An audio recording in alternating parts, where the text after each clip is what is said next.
stars be with you. All right. We are back here today with the Energetic Principles podcast, and I've got a very special guest returning to the program, Gray Crawford. Gray, thanks for joining me again. Yeah, thank you. It's great to be back here talking about the rest of the year. Yeah, so if you have frequented this podcast before, you know that Gray has joined me for several years straight to forecast the entire year, which we do these magnum opus, episodes that go on for what can feel like days for some people listening, I'm sure, but we really get in there. But the purpose of this episode is to do a little recap. It's just halfway through 2023, which I don't even know how that is possible because time is a flying. Yeah. That's something to talk about with how this has been going with all the changes and stuff. Yeah. So I'm not the only one feeling it, I guess. No. So we are going to do a little recap, just kind of a little mid-year check-in for the first quarter of this program to kind of look at, what's happened, what has progressed since we have forecasted the year ahead, and maybe just a quick little look ahead at some hotspot moments coming for the rest of the year. But then we're going to focus a majority of the program on Venus's retrograde in Leo, which is just around the corner on July 22nd. And we are already, Venus is already in Leo. We are already feeling it. So we're excited to talk about that here today. But before we get started, just in case you're not familiar with Gray, Gray, tell the listeners a little bit about yourself. Yeah, I'm an astrologer. I live in the Olympia, Washington area, but I do consult with people, all over around the world online as well. And that's really my main focus of my practice would be natal consultations, but I also do horary consultations and I enjoy doing that. I write pretty frequently, at least a couple articles a month, usually at least on the lunations of each month on my website, which is graycrawford.net. And I have a Patreon that you can support me through where I give extra material depending on what level you're on. There's a monthly group that meets, and then there's like more of a class, and we've been doing fixed stars this year on that kind of higher level. And also often just talk or teach out in the community. Yeah, you definitely need to check out Gray's work if you haven't, especially if you like to read and are appreciative of good writing. Gray has a way with words. So you want to check that out. I feel like you really bring it alive, especially the lunations and different transits that you're talking about. So, you put that Pisces poetic flair on, the transits. And so it's kind of like, it's being almost immersed in more of a storytelling aspect of what's going on in the sky. So definitely go check Gray out there. So let us get into it. We got plenty to talk about here today. I'm definitely in better spirits than the last podcast. Last podcast, I was coming down with an illness that in the moment of the podcast that I ended up being out for 7 days straight. And I was just trying to make it through. Poor Catherine. She was, it was funny. And so now I'm on a cleanse. I'm on a 10-day cleanse. And I feel like, the sickness has left. I'm feeling more clear and energetic. So you probably hear that today in the talk here. So I'm excited. Let's get in there. Let's recap. So January through June, a lot's happened. A lot's happened. I had to go back to actually remember what had happened because so much had happened that I feel like I just washed it all out of my brain. And I was like, what even happened? So Gray, with just looking back at those last 6 months, is there any like stand out in particular, that we could, just in your mind, that kind of stood out from this first half of the year, as far as just energy quality or certain news events, et cetera? Yeah, well, we had talked before the year back in December. Was that like maybe mid or early December of 2022? We might have met something like that. Yeah. I know it was a little bit before we even got to like the new year. And we had talked a lot about, I feel like the two things that we talked the most about that everybody else was also talking about, honestly, was Saturn going into Pisces and Pluto going into Aquarius, and as well as Jupiter going into Taurus, not to leave that out. But because and Saturn, Mars going into Cancer, because we were all sick of Mars and Gemini. Yeah, but because we've had the, Saturn's on domicile for years, and Pluto in Capricorn since 2008, that change was, we figured would be really major. And we talked then about ways things were already, like earlier December, things were already starting to change a lot. Like the chat GTP had recently come out, and we were already talking a little bit about some of the AI stuff and developments. But it is pretty amazing how rapidly that all developed. It's I everywhere. feel like we were saying we thought it would, but to go through it really did, like, just really wild how much we had talked about the idea of reality kind of warping and sort of this dissolution of your beliefs. Also, if Saturn going into Pisces also starts the journey to Neptune and Pisces.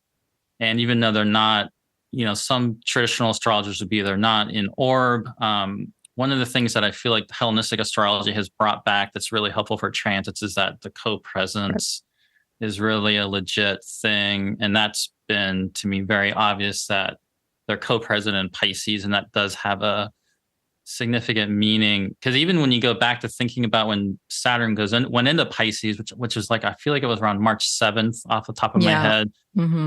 That seems like it was so long ago, and things are so different. It really just from like 4 months ago, less than 4 months ago. And one of the things that we had talked about that, besides reality changing in a general sense, water issues with Saturn and Pisces was kind of an obvious thing. And that was something I really noted, really had like just so many things happening. There was like a UN high seas treaty that just came out, like, I think the same day that Saturn went into Pisces. There are a lot of reports about lack of safe drinking water coming out. There's some of the stuff, was already going on. Like, I don't know how much, I know you're in California, but there's I know the part that you're in, how much is connected to the whole Colorado River and that whole controversy, which I know they've sort of at least brokered some more deals since Saturn's gone into Pisces, because they were like, want to cut some off, where do they want to cut us off? Or not completely, but like starting to think about the future of where is this supply going and how, we got to take care of ourselves over here. Yeah, and things like the dam there, was the Hoover Dam was a Saturn and Pisces thing. Yeah, it was. And there's also been the issue with migrants and on boats, would have been something already going on, but sort of like that has just really that's been in the news a lot. And very recently, I think just around the same time the whole Titanic thing was going on, there's also a big migrant. And that was the big I think that was the big issue with it, is because we're seeing these water things come up, but the synchronicity of the two happening at the same time, of having the massive, boat carrying all the migrants capsize and not getting, just the fraction of media coverage as, 5 incredibly wealthy men in a, what do these people call it? A tin can going to the bottom of the ocean of the Titanic, and the massive crews that are looking for them, and everything that's put into the search, into the news. And it's, it seemed like this bigger vessel, I guess, pun intended, to talk about, wealth gap and the inequality that's going on, because I think that's a big part of this early 2023 that has been, just increasingly being shown more, especially with Jupiter and Taurus, and one of the big things happening was all the bank failures, right? The bank failures, Silicon Valley Bank. That was very lined up with Saturn going into Pisces, but I know I like a lot of people was thinking, well, this also has a lot to do with like Pluto getting into the end of Capricorn. Yes. But the timing really was lined up with like Saturn goes into Pisces, and that all just happened. Yeah. Well, and so that's an interesting part actually to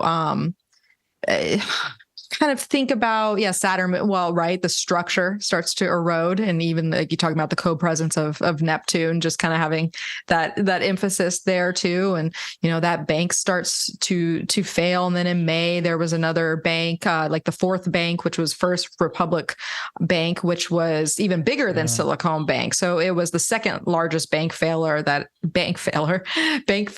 had happened, and this is these are precedents for kind of times to come. So I find it interesting that the kind of lining up of these stories of the Titan, blowing up and the migrant capsizing, and then the questions of wealth and who gets attention and care and need, very Saturn and Pisces type of thing.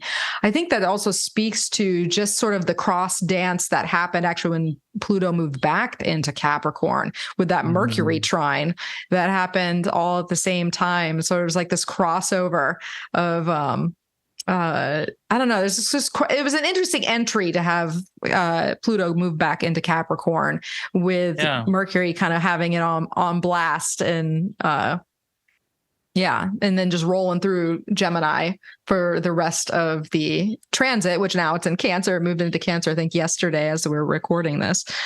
But the Saturn, the wealth inequality is a really big deal related to all this, which, on one hand, that's this old Pluto Capricorn issue, but Saturn, Neptune, traditionally for a long time now, there's been this sequence of often like revolutions and big waves of change with the public. And it's often driven by, even when those revolutions aren't successful, they still become very violent and, chaotic often. And they're often driven by that wealth inequality. So that was something I was curious about, like what would happen.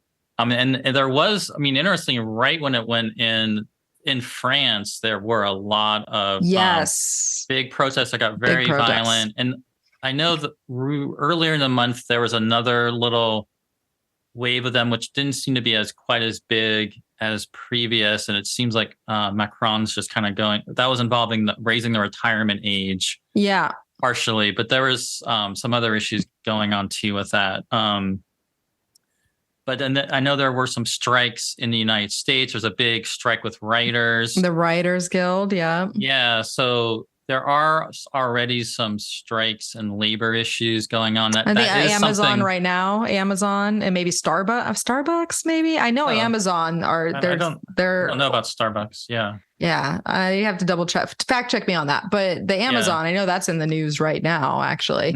And that kind of stuff would not be surprising when we're going to talk about like Venus retrograde. Yeah. Combining with Uranus and combining with Jupiter. And then we're heading ultimately to Jupiter, Uranus combining in the next year, 2024. So that could be something we could think about, just how this is there's already some labor stuff going on and wealth inequality things driving things, but this is something we could expect to continue to build, all the way through Jupiter, Uranus into Saturn, Neptune in 2025, 2026. Yeah. Yeah. Another thing I thought was interesting with this first half too were Just more and more of the, at least here in the U.S., the China paranoia, right? Oh, yeah. Like in February with the shooting down the spy balloons that they thought were, I don't know exactly whatever happened with that. I know they were shooting down other sort of unidentified objects over Alaska too, and so there was like this threat of, being of spy, and of course the whole TikTok debacle and that being on trial. Right. For supposedly potentially leaking information or being spied on as people or what have you. So that was an interesting aspect of this first half of the year too. Yeah, and then obviously Pluto going into Aquarius as we talked about, was an important sort of setting things in motion to this much larger transit that will ultimately go into like, I think 2043 or so, like 20 years. And, the rest of this year, though, what we're going to be talking about, we'll be back in Capricorn. So we've kind of returned back to that. But that was interesting how that, we definitely saw that come in with a lot of those different issues surrounding these new directions things are going with technology and such, like we talked about. I guess the one other thing that we haven't mentioned yet, it would be the Ukraine war.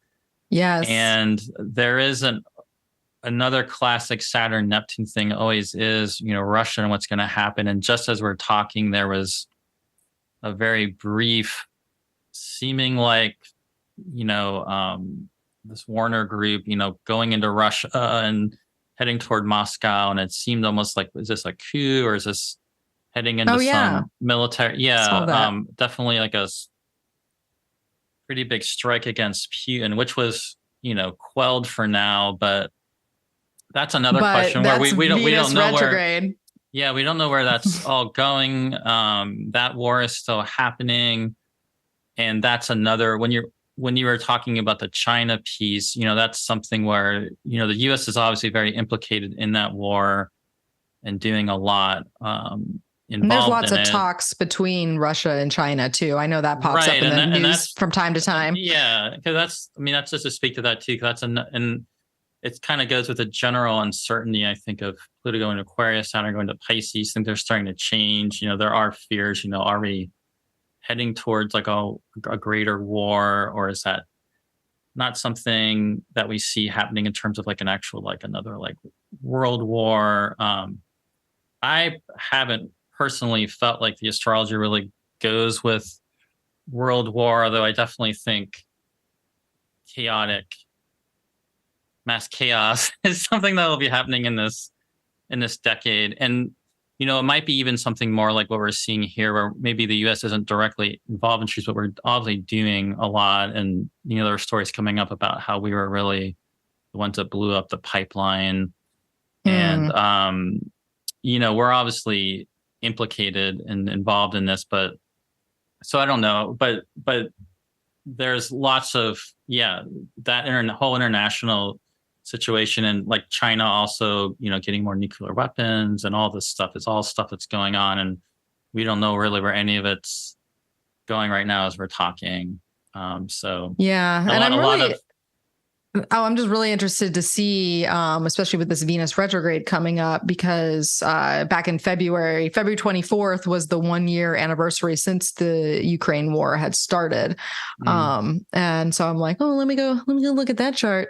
And that was when Venus was conjunct Mars in Capricorn, and right after her retrograde cycle. So seeing them two lined up in the sky right now and not going to meet, but she's going to go in her retrograde phase. And we know, and we'll probably be talking about this here in the program, is sort of that call to war and that more warrior side of Venus and diplomacy. It's interesting to see what might come up, especially in such a like a magnanimous, authoritative sign as Leo, when you think about like these bigger power and heads of state sort of dynamic. I definitely would associate that with Leo, or at least the sun.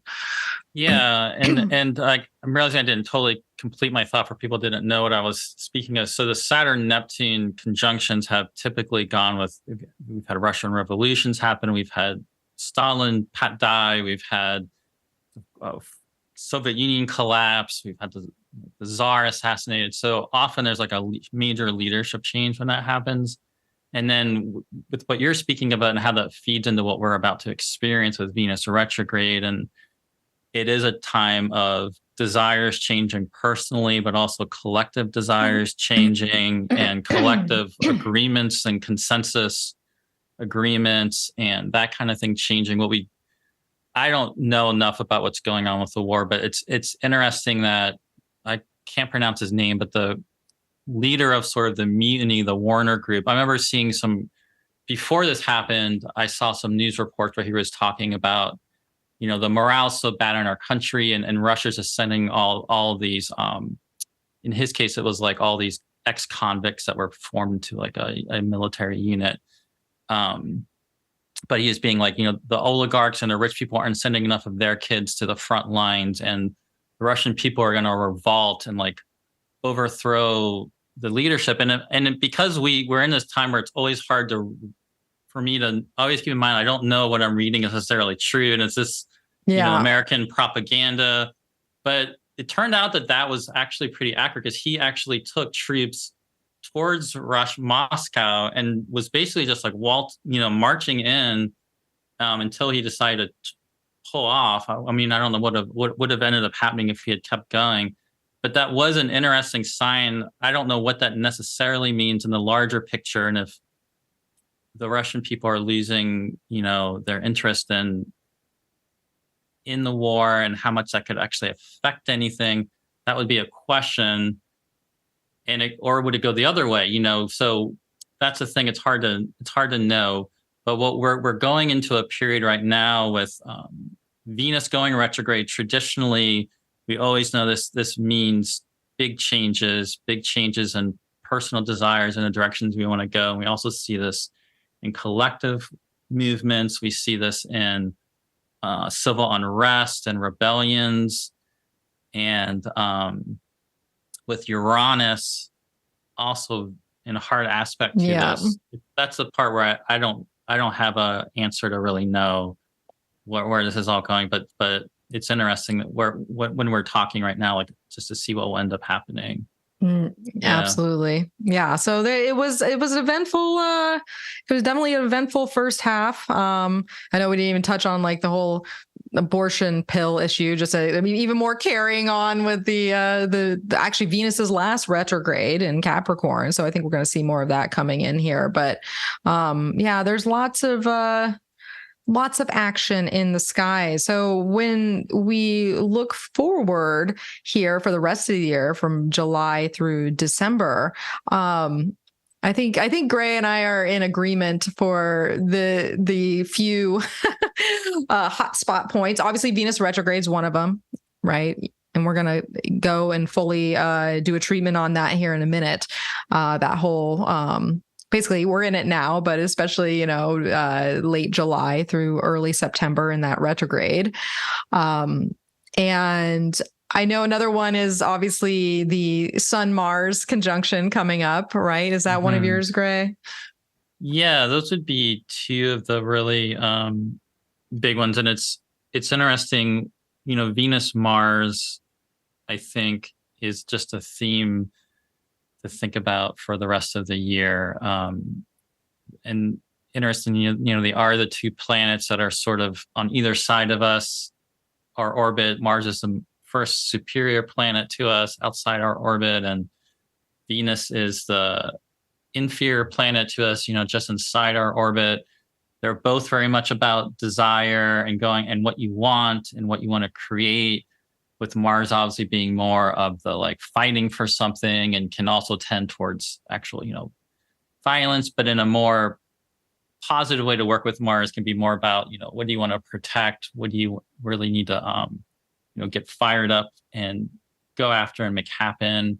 Whereas Venus is more, the values and the attractions and and that sort of And underlying how we come together, how we if come you're together, getting out, if you're out there getting yours, how do you come together with other people? How do you get, exactly. And I think that's an interesting part of this whole remaining of the year, and especially in October and November, because we have that Sun-Mars conjunction. If you're watching us on YouTube, you'll see the charts up here. We have a Sun-Mars conjunction at 25 degrees of Scorpio, which we know is one of Mars's home signs. So that is a strong Mars, as opposed to the last synodic cycle that was under Libra, which was a detriment Mars. So that's something to think about. But there is, in my mind, it's sort of the bridge of the gap to speak to what actually Gray was just talking about, of us really needing to pay attention to Venus and Mars through the rest of this year, is having that on October 14th, we're going to have that eclipse in Libra on the South Node, and it's going to be in a square. It's a loose square, but it's still a square with Pluto and Capricorn. But we're going to have back-to-back Venus ruled eclipses, with the last Taurus lunar eclipse happening on October 28th. And the whole time, I find it very interesting, especially after that Venus retrograde period, that for both of those eclipses, Venus is going to be in her fallen sign of Virgo. So it's an interesting kind of setup for Venus and just her story throughout the rest of this year. And then we have that super punchy, Sun-Mars conjunction that comes a month later in mid-November. Yeah, could you actually put that chart back up for a second? Because I could point some. So which one? The Mars Sun one? Mars, the Sun-Mars one, November 17th. Coming back. There we go. Because one thing about this too is, which we'll talk about, is, Venus and Mars have been ruling the lunar nodes since the end of 2021, I think, right? Or beginning of 2022, beginning of 2020. I'm forgetting now the date. I know, me too. When they went that sounds about right. That sounds, I think it was January 2022. January 2022. Okay. And so they're about around the time of the Cancer new moon coming up, they're going to switch. But they stay, Venus will go from ruling the North Node to ruling the South Node in Libra. Mars will go from ruling the South Node in Scorpio to ruling the North Node in Aries. And the other thing is, right now, Venus is it's so close. She's so close to Mars, but they don't actually come together. And so one way we can also think about this is all about the ending of their cycle that began in it was early March of 2022. It was at 0 Aquarius. I feel like it was at the beginning of March. Yeah, around first week of March. And that was at 0 Aquarius. They won't actually come together until February of 2024, around 7 or so degrees of Aquarius. But right now, it's like they're coming to the end of that cycle, but they don't actually connect. And then they're going to kind of separate. And if we use a lunar phase model for the planets, this is something that's actually done by Jeff Green in Evolutionary Astrology, that although I don't really practice that anymore, I still like this perspective at looking at planetary cycles. So we have them in this balsamic relationship. And so you can think about this in terms of a dark moon balsamic type of energy or meaning, but applied to the Venus and Mars cycle. So something about this whole cycle of desire we've been in that's sort of coming to an end. They're both going to go through an underworld experience. At this point, November 17th, Mars is in the heart of the underworld being reanimated. Yeah. And basically, it's in late August that they move farther away than 45 degrees. And then they end up being very close to coming into a sextile at one point in October. But right here, if you look at this, you can see that they've actually come back to be basically 45 degrees from one another. So interestingly, around this Sun-Mars conjunction, they're coming back into that within 45 degrees sort of balsamic phase. So they'll kind of come in and out of this balsamic phase with one another. There's something very liminal about this that I think is a theme for the rest of the year, because of obviously Venus going retrograde. She's going to go through the underworld, be reanimated, come out, and then as she's getting bright again, and as a morning star, then Mars goes through his own underworld. Yeah, he goes through his own long, and the Mars underworld experience is really drawn out. It's going to stretch all the way across like October, November into December. And so he won't be coming out till towards the end of December, the end of the year, where we'll be seeing him again. So yeah, very much like this idea of going into the underworld, going into the heart of things, connecting to your real true desires. I think burning off what's not authentic, where maybe you're led by the culture or whatever other kind of conditioning to have certain ideals you've been kind of wrapped up in that aren't really truly what you're all about, kind of thing. To play off what you're saying, Gray, which just kind of popped in my head to think about just Mars having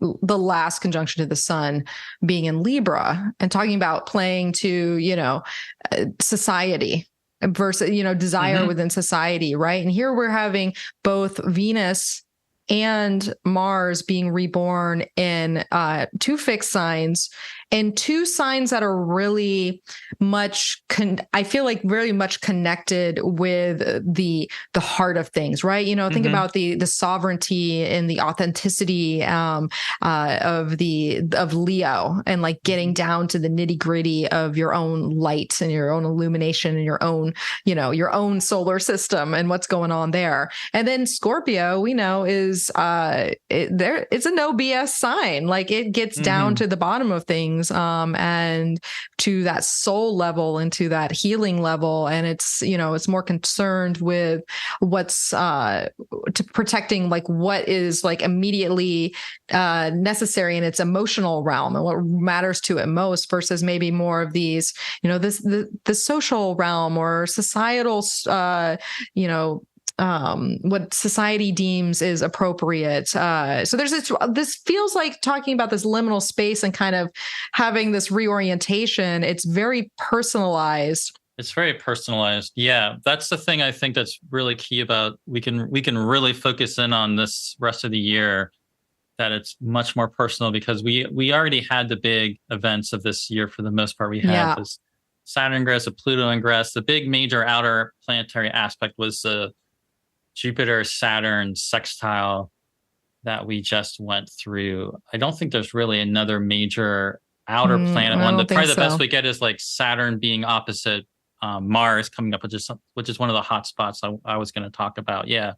But, is that one of your hot spots? That's a good one. Saturn opposite Mars. Yeah, because it's basically the same time as Venus stationing retrograde. So that would be around like the Cancer new moon chart would be, or like I guess it's more like July 20th or so, but July 20th, right before basically Venus stations.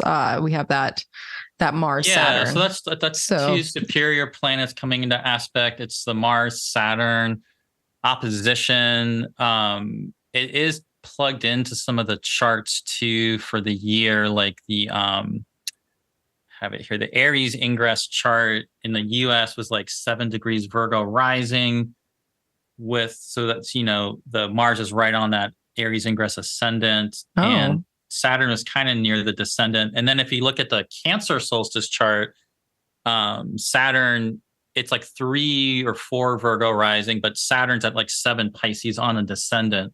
So both the US Aries ingress and Cancer solstice charts kind of plug into that. Yeah. That's not it. No, I'm not. I'm moving at a slow pace here, and probably need the. I probably need. Got to be in Washington. Yeah, it would have to be set for DC, but that's you can. I have it. There we go. It's true that okay, so that's the Cancer That's solstice the one. Cancer. Should I pull up the Aries? Is that one? Yeah, but you can see on that one that they're still pretty close to being on the angles. They're angular there, but you can see on the Aries very tight ingress, on the Aries. The Aries ingress, it's very tight. Yeah, so that definitely seems it has the added amplification of being plugged into some of the ingress charts.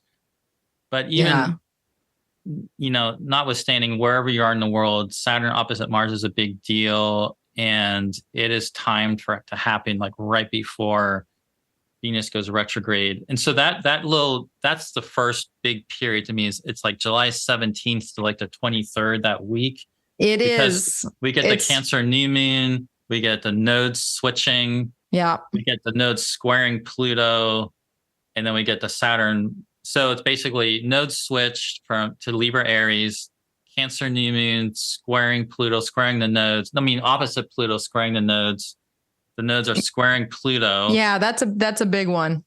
And I feel like that will, what culminates with that, especially with Venus stationing retrograde, is possibly going to play into that eclipse in Libra, because it's going to be in a square position with Pluto at that time. So it's almost like maybe a continual build on those themes and those stories and those personalized, right? We're talking about personal planets. And we are personal people that play out on a collective scale. That's the thing, is we always talk about, looking out into the collective and what's going on there. Well, we're all personal people within that collective. The collective is influenced by all these personal people with their own agendas and desires and, Yeah. So. Yeah. Thanks for bringing it back. Because that was where I wanted to go with that, was that.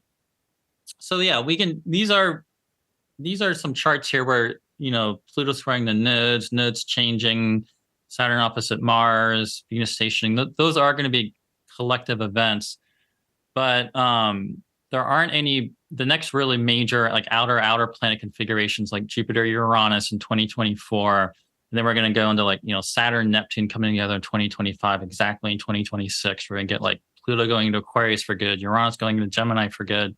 All this stuff is about to go down in the years ahead.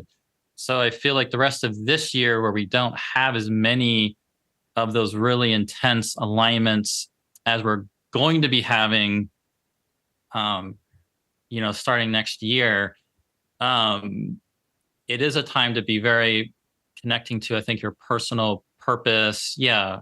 And what are you really wanting to create?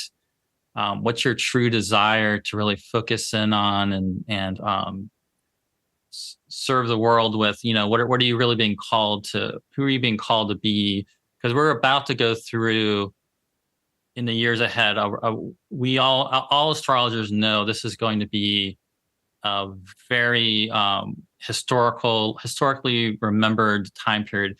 We don't really know exactly how that's going to play out, except we know that it's going to be something pretty wild. It's going to be important. It's going to go down. Yeah. There's all sorts of potential ways that people would be saying it could happen. But yeah. So anyway, the rest of this year is a time to really get into that. And we're talking Venus and Mars. We're talking about your passions, your desires. And what's your true desire? I've been getting really pulled into reading the Red Book, the Liber Novus by Carl Jung. And that is so, and I think for good reason, because that's very focused in on, what are you here to do? What's your, going into your own darkness, your own soul, the importance of not being, although being obviously part of the collective and in a relationship with the. Oh, Gray, I lost your sound. Can you hear me? Oh, what happened to my sound? He was writing that, and he was having those visions in the time of the First World War, for example, right? And so, yeah, that Sorry, I just lost my train of thought a bit there. No, it's okay. I lost your sound for a second. I didn't know. And I was like, Gray, can you hear me? And but then you just popped back in. And so it was all, maybe it was good. Maybe it was good that train left the building. Yeah. What was the last thing you could hear me saying? Well, you were talking about Jung's Red Book. And now I forget because so much happened. I was like, oh no, don't tell me something's going on with the computer. Don't do it to me, not now. Well, maybe we'll revisit that with the Venus talk. Yeah, totally. Yeah, but the point is just being to really questioning your ideals. How those ideals influenced, by other entities and other influences that aren't really truly what's in your own heart. That's going to be a big process, going through your own underworld death and rebirth experience. And that means really going into death. That really means questioning things. It's not I feel like when people say things like that, it sounds kind of like maybe trite, or it's a serious, difficult thing that everyone's not willing to do, but this is the perfect time to be doing it and get ready for this big time period we're about to live into. Yeah. Because, get prepared, get to the authenticity and the nugget of your best self and what you want to give to the world or experience, if we are going to go into these wild times, where there's a lot of change and variation afoot. You got to be right with yourself, right? And you got to be surrounded by the people that mean the most to you or that are right for you and that align with that. And I find it interesting.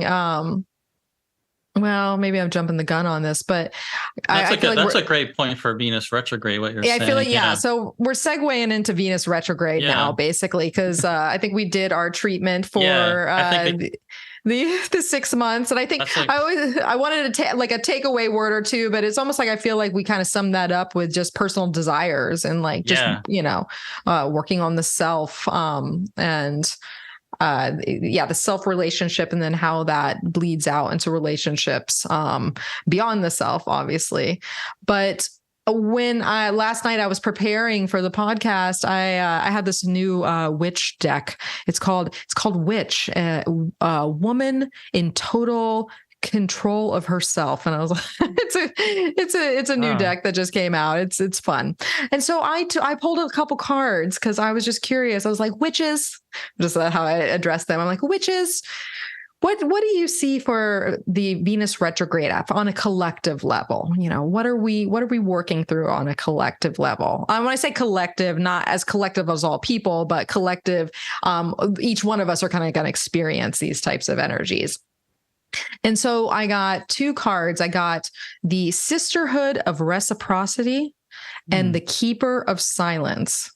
And the Sisterhood of Reciprocity talks about looking at reciprocity within relationships and reviewing partnerships and renegotiating business, and nurturing the partnership with your soul and kind of taking stock of where you're entwined in healthy partnerships and where you might not be in healthy partnerships, and looking at how you can tend to the dance of reciprocity. Paired with the Keeper of Silence, which talks about guarding your worth. How much do we overshare, or do we give too much of ourselves away? Are we losing precious life energy? It makes me think of the sun, precious life energy, with people that don't respect what it is that you're bringing or have to give. Do they deserve your intimacy in some way? And to have discretion, I like this one too, discretion with our seedlings, because there's, it's a very creative gestation. So if we have new projects or inspirations that are brewing within us, this is very Leo, you want a robust fire, right? You want to build the robust fire rather than having the spark fizzling out. So that was another thing that came up. So sort of like generating, being able to kind of go within yourself to generate your own sort of solar light in a way, because we're talking about Leo and having that, tending to your own creative fires, I guess. So you're kind of generating that yourself, but then you're also finding the people and relationships that can really be in reciprocity with and aligned with you. That's a excellent, I think. Overall summary for the Venus retrograde. I know. I pulled the cards and I was like, you know what? I'm gonna write this down and share this because I feel like it's very apropos. So we're gonna lead into our Leo segment here, sort of about thinking about those particular things. So just to give the straight up details, for those who don't quite know yet, we have Venus retrograding on July 22nd at 28 degrees and 36 minutes of Leo, right at the end there. And she is going to retrograde only through Leo, and she's going to station at 12 degrees and 12 minutes of Leo on September 3rd. Of this year. So we have that 40-day, that 40-day, 40-night journey. And so I guess one of the first things I wanted to talk about with this is sort of the energetics behind Venus retrograde. I know we've been touching on it a lot in the things that we've already been talking about inadvertently,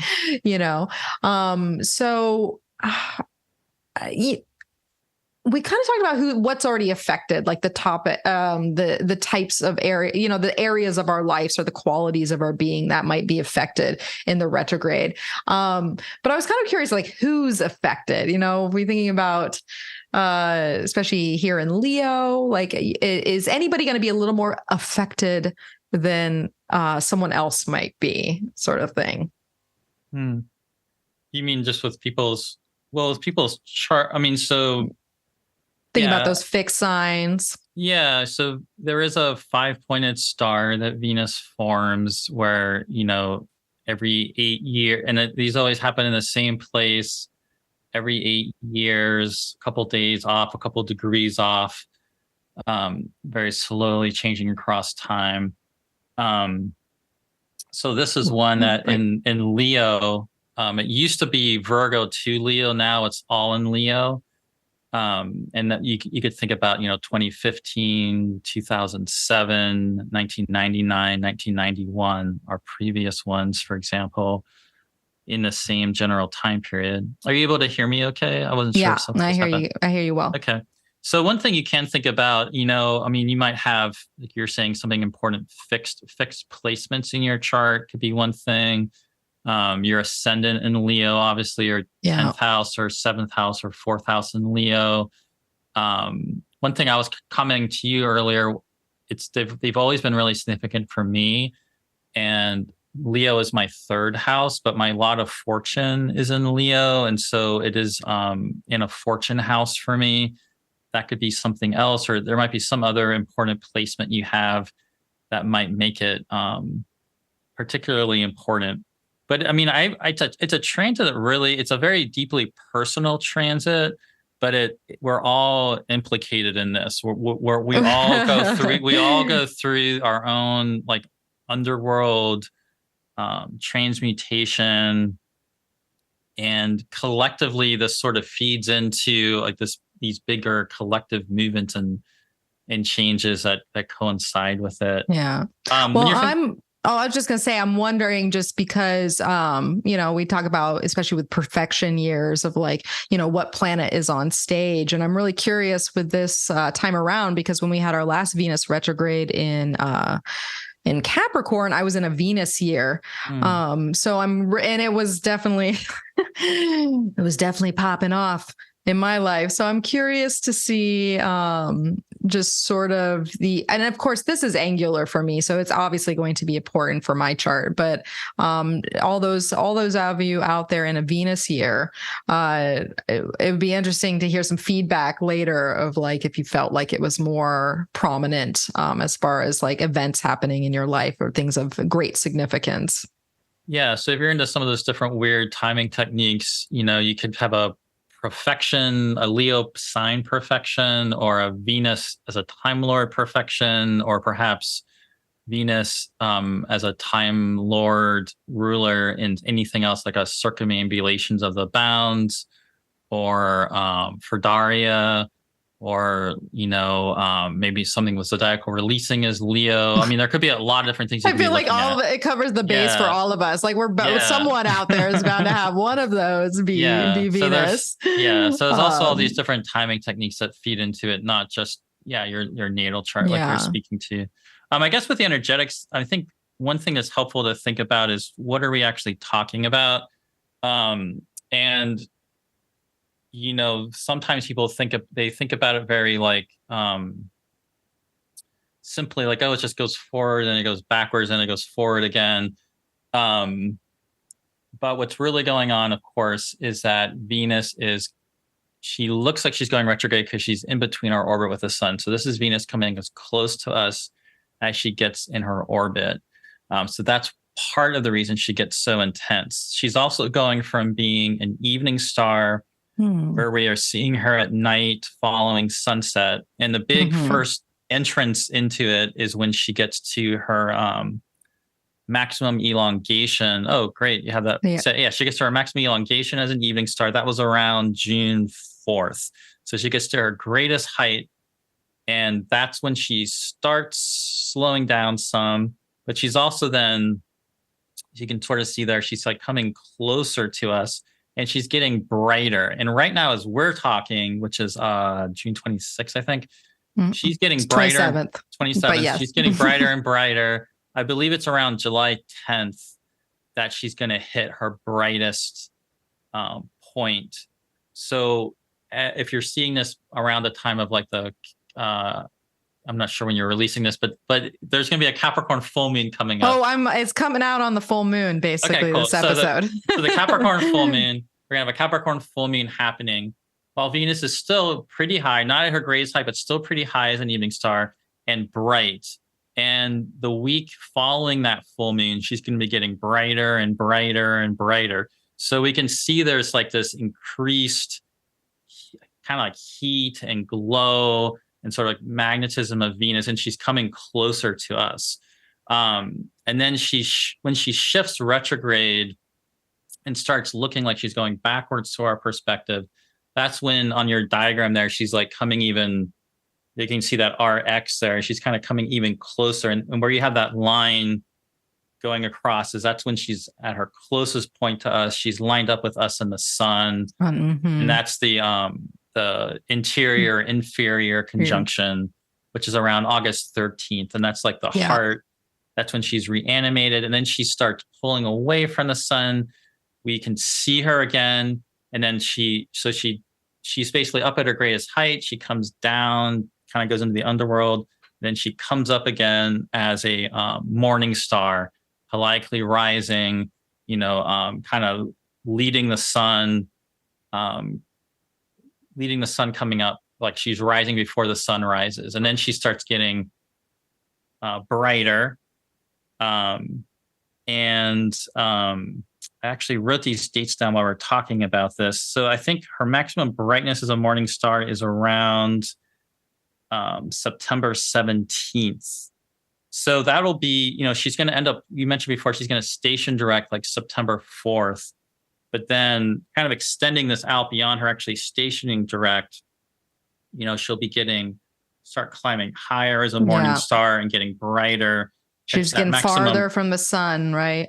Yeah. So she hits that maximum brightness around September 17th, close to the equinox. And then it's not until October 23rd or so that she's going to hit that greatest elongation as a morning star, when she'll be in like around 13 degrees of Virgo then. So you can in that way really. Oh, what day did you say? October 23rd, around that time. Oh, okay. And that should be eclipse. It's in the eclipse zone. Yeah, it's in that eclipse zone. Yeah. So the way you have those elongations, that you can that's one way to kind of extend it there with like her, bringing in a little bit more of the synodic phase. But the retrograde is kind of in the middle of that, those elongations, and Does that make sense the way I explained that? Yeah, absolutely. Well, I mean, it makes sense to me. It makes sense. Yeah. We're also looking at a diagram. So if you're watching on YouTube, you see this. If you're listening to the podcast, you'll have to just follow Gray's, the way he's like laying it out there for you. Yeah, but those are like the real key. Those are like the main key phases to pay attention to. So it's a real dynamic. It's a part of her cycle where there's a bunch of phases that kind of happen in a shorter, condensed period of time. Yeah. Yeah, so it's full of action, in its own right. So let me go ahead and bring our other chart back up here. And yeah, so we go through these stages, and I think it's very interesting when we get into sort of maybe some of the characteristics more storytelling wise, with the myths and such, especially with the kind of Venus as a twin star sort of myth where, she is this, like the Aztecs thought that when she, the Mesoamericans really followed Venus retrograde cycles, and they felt that when she did her station in the sky, she basically would switch she would turn into her male counterpart. And the whole purpose for this, to experience this inversion of her, goddess self, was to basically embark on the journey to wholeness. Right. And we talk about that with Venus a lot. It was like the sense of wholeness. And it's just not union with yourself and others, but union with yourself and the anima and the animus within us. So there's sort of this personification of Venus as more of a masculine warrior type of energy, especially as she goes into the end of her cycle, basically to be rebirthed into the sun. And then I found it interesting as part, because the whole myth behind that with the Aztecs was, I think she turned into a male, and then the whole thing was she was supposed to go woo this goddess figure of theirs, and whose name I am gonna butcher, so I'm not even gonna share there. And then that went a little funny. So they sent her down to the underworld, basically, where she had to go through the death, and she comes out on the other end, and she's all bloodied and and battered, basically. And they would consider that time of her coming out of the conjunction as the time of the call to war, which I thought was very interesting. And they'd actually play it out among tribes and people, like war games and sort of that battling effort there. So to eventually become feminized in her female form on the other side of the station in the morning star phase. But I don't know. Do you subscribe to any of that, Gray, or that kind of philosophy behind Venus? I think any kind of underworld descent mythology works really well.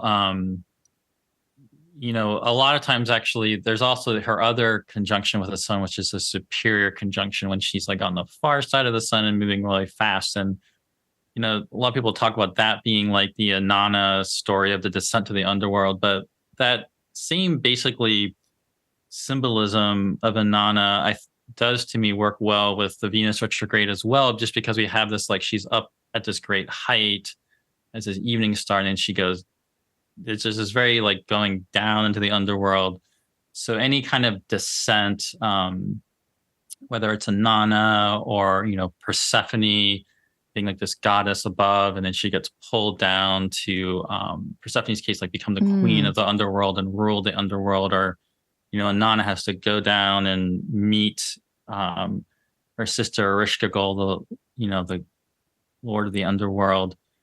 This particularly, the other thing I didn't mention before when we were talking about the energetics is that Venus also, part of the thing about these breaking societal conventions, and that these periods are very typically liminal, where everyone's going through their own thing, and then collectively there's like societal norms and agreements are all kind of up in flux, and things are getting kind of rearranged. Partially that's because Venus, when you look at the actual orbit, she's making this loop in the sky, and there's different loops and patterns she makes where she really goes, she's not just going along the ecliptic. Chris Brennan did a Venus retrograde podcast with Nick Dagan Best and Patrick Watson recently, where Nick showed this really cool program he has where he showed the loop animated in case anybody wants to see what I'm describing here. But this particular Leo one, what's further interesting about this underworld descent that you're describing is that it is a loop that actually goes down. So it's a loop. She's actually going to cross going down across the ecliptic, which is the zodiac belt, the path of the sun, and goes south and then kind of loop around and then slowly come back up. And what's further interesting about that, so it's going to be around the Capricorn full moon on July 4th that she's going to be at her geocentric south node kind of coming down. And she's actually not going to come back across until way later when she's at that max elongation, more like around October 25th. It's going to take her that long to come back up, crossing back, going north. But if you look up at the sky where she's going to be doing this, it's going to be at the end of Leo, pretty close to Regulus. Some of you might remember 8 years ago when she's stationed retrograde, it's always a couple days back and a couple degrees back. So in 2015, it was actually at 0 Virgo, like right on Regulus. This time she's like 28, 29. So it's more like 1.5 degrees from Regulus, but she'll look visually pretty close to Regulus. But because she's going down south, she'll be a little bit below Regulus. But interestingly, another projected stuff. So there is the giant dragon, serpent, Hydra constellation, which is like the biggest constellation in the sky. And, Regulus is the heart of the lion that she's going to station nearby. The heart of the serpent or the serpent dragon is Alphard. And if you project Alphard, now Alphard's down below, but if you project that star, or as Bernadette Brady says, kind of pin it on the ecliptic, it's about 28 Leo. So she's going to be stationing kind of really close to both the heart of the lion, Leo constellation, and the heart of the serpent, the Hydra. And in Babylonian times, that serpent dragon was connected with like the Lord of the underworld, or like a symbol of the Lord of the underworld. And so she's going to kind of be going south, but even when she's going south down toward that direction, she'll still be, if we're looking up, she'll be closer to Regulus visually, although I think she's a little bit closer to the Alphard degree. But that also makes me think mythology of Heracles because of the putting on the lion suit and what you get from the Nemean lion. And the Hydra is this, in Greek mythology, is this great serpent monster with all these heads that if you cut one head off, another one grows. Just grows, or a couple grow, or they just keep multiplying. Yeah. Yeah. And Hera like raised it to like slay Heracles, and they have this epic battle, which when Hercules wins that, he ends up dipping his arrows into the poison of the Hydra to get these like really powerful arrows. But when he later kills the centaur Nessus with it, Nessus creates this shirt of that's basically poisoned and tricks Hercules' wife into giving it to Hercules. It's actually it causes the ultimate downfall of Hercules in the end, and he has to like throw himself on this funeral pyre. So this, even though he slays the Hydra, that poison in the story kind of comes back to him. So, and in Bernadette Brady's descriptions of stars, I know one thing she talks about Alphard, which would relate to this theme that we're talking about, is this very kind of intense passion.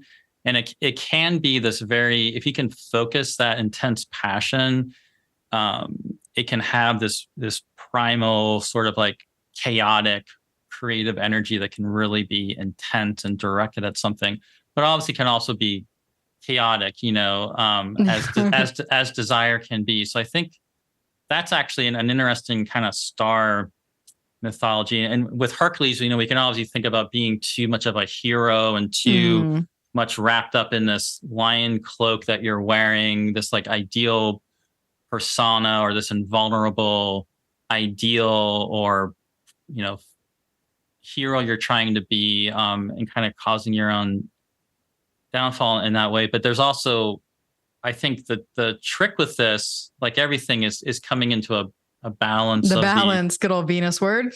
a balance of these qualities, because Regulus on the line, that Regulus can be, we all know examples of celebrities with Regulus gone bad, of famous people that take too much power and can be kind of tyrannical. But Regulus at its best is this beautiful power of the heart, and heart-centered leadership and like command and like making things happen. So if there's a way of trying to me with this underworld journey we go through, we kind of, being willing to also go into our underworld and, encounter that serpent energy, right? And kind of bring them together, if that makes sense. It absolutely makes sense. And Gray, as you're talking about this and bringing in this star mythology with it, it's like, look at the station, right? The sun at 29 degrees of Cancer, like it basically Venus stations and the sun moves into Leo like less than an hour later or something like that. But it's in that opposition to Pluto, while it's basically a grand cardinal cross with the nodes. So talk about the entrance of Venus retrograding at this very underworld moment in the skies. And I think with this one, we have to be aware that this could be a particularly tough entrance. They're always a little bit different, but we got the Mars, I was mentioning earlier, the Mars Saturn is happening at the same time. That's typically even if you're personally not having a hard time, there's often some really difficult collective events that come up with Mars Saturn hitting each other like that, so personally there certainly could be some sort of test or issue you're having to face. But it's not just Venus stationing here. I think it's the next day on the 23rd, Chiron stations retrograde. So Venus and Chiron are stationing simultaneously, which keys us into one of the key things with this transit. Chiron, of course, being the key glyph, but in addition to Venus having 3 square aspects with Jupiter and Taurus, which is important, Venus having 3 square aspects with Uranus and Taurus, which is important, Venus also will have 3 trine aspects with Chiron and Aries. The first one will be June 29th. And then, so June 29th, she gets the first trine to Chiron and Aries. July 2nd, then she gets the first square to Uranus. And then when we get to that heart of the retrograde, right before it, on August 9th, she squares Uranus again. Then right after it, on August 14th, she trines Chiron again. Then she connects with him again, like kind of towards the end of September. But anyway, so there's something really interesting there with whatever. This is a part where I think it can really vary person to person and what's been your experience of Chiron. Chiron processes often have some sort of wound or difficult issue you're facing, but Chiron's also very much this mentor archetype and figure that often can really facilitate us taking things to another level of sort of maturity or understanding. But it's again in this much more kind of primal way. He's more like the mentor teacher of someone like Heracles, right? So whatever is going on with the Chiron and Aries transit for you, that is actually flowing in this very harmonious trine into the Venus retrograde. So it's a part where I think going really into the heart and the true sense of desire, and that might involve having to kind of burn off what are these like wounds or difficult things. How are you? Part of the Chiron and Aries, to me, we're talking about Mars, we're talking about the exaltation of the sun. Aries potentially just has this really primal radiance. And I feel like there's something there, but how do you just connect to that, radiant heart? What's in the way of that? What do you might have to really do some healing. It will really depend person to person. but it's pretty fascinating. Both stationed at the same time. Yeah, absolutely. I think it is too. And them having that kind of talking point throughout with Venus's retrograde, and that talking point actually being pretty much in proximity to her rebirth position with the sun too, right? Because she's gonna conjunct the sun at 20 degrees of Leo, and she actually she shadows over that conjunction on, I think, June 30th. So right after she trines Chiron. So there could be that trine, even though, we can definitely feel the square energy of the Jupiter component and the Uranus component in maybe a more visceral sense.